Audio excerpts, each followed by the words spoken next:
mwana wa taifa la Mungu, katika maisha yako siku zote ziheshimu nyakati za Mwenyezi Mungu.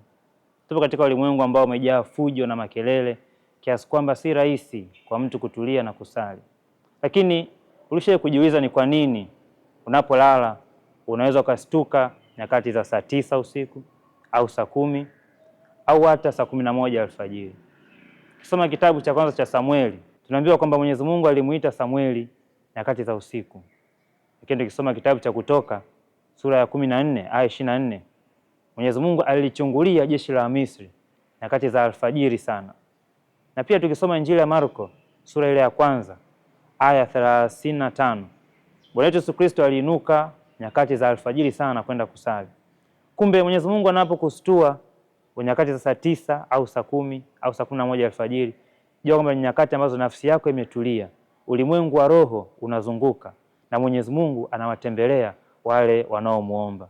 Tumia nyakati hizo vyema katika kusali na kuongea na ulimwengu wa roho. Akubariki Mungu Mwenyezi, Baba na Mwana na Roho Mtakatifu.